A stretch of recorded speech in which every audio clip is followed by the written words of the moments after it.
الرحمن الرحيم والنجم إذا هوى ما ضل صاحبكم وما غوى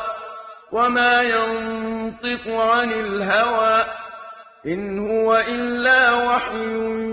يوحى علمه شديد القوى ذو مرة فاستوى وهو بالأفق الأعلى ثم دنا فتدلى فكان قاب قوسين أو أدنى فأوحى إلى عبده ما أوحى ما كذب الفؤاد ما رأى أفتمارونه على ما يرى ولقد رآه نزلة أخرى عند سدرة المنتهى عندها جنة المأوى إذ يغشى السدرة ما يغشى ما زاغ البصر وما طغى لقد رأى من آيات ربه الكبرى أفرأيتم اللات والعزى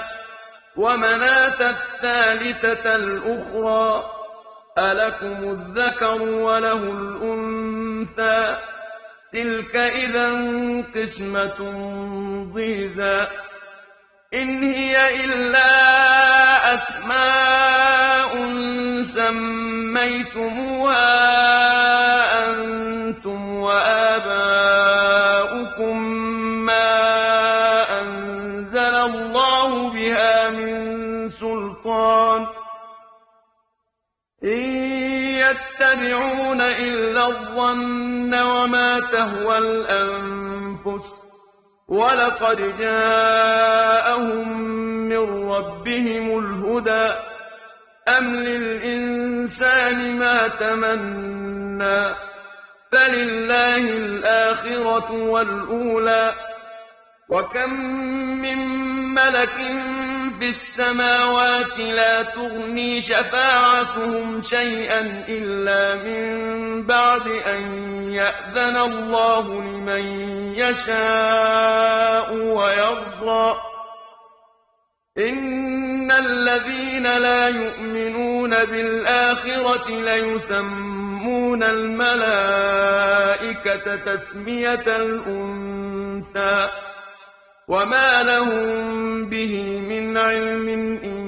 يتبعون إلا الظن وإن الظن لا يغني من الحق شيئا فأعرض عمن تولى عن ذكرنا ولم يرد إلا الحياة الدنيا ذلك مبلغهم من العلم إن ربك هو أعلم بمن ضل عن سبيله وهو أعلم بمن اهتدى ولله ما في السماوات وما في الأرض ليجزي الذين أساءوا بما عملوا ويجزي الذين أحسنوا بالحسنى الذين يجتنبون كبائر الإثم والفواحش إلا اللمم إن ربك واسع المغفرة هو أعلم بكم إذ أنشأكم من الأرض وإذ أنتم أجنة في بطون أمهاتكم فلا تزكوا أنفسكم هو أعلم بمن اتقى أفرأيت الذي تولى وأعطى قليلا وأكدى أعنده علم الغيب فهو يرى أم لم ينبأ بما في صحف موسى وإبراهيم الذي وفى ألا تزر وازرة وزر أخرى وأن ليس للإنسان إلا ما سعى وأن سعيه سوف يرى ثم يجزاه الجزاء الأوفى وأن إلى ربك المنتهى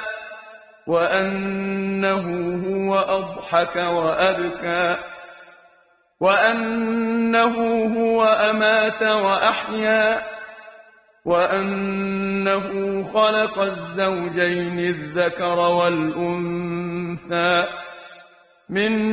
نطفة إذا تمنى وأن عليه النشأة الأخرى وأنه هو أغنى وأقنى وأنه هو رب الشعرى وأنه أهلك عادا الأولى وثمود فما أبقى وقوم نوح من قبل إنهم كانوا هم أظلم وأطغى والمؤتفكة أهوى فغشاها ما غشى فبأي آلاء ربك تتمارى هذا نذير من النذر الأولى أزفت الآزفة ليس لها من دون الله كاشفة أفمن هذا الحديث تعجبون وتضحكون ولا تبكون وأنتم سامدون فاسجدوا لله واعبدوا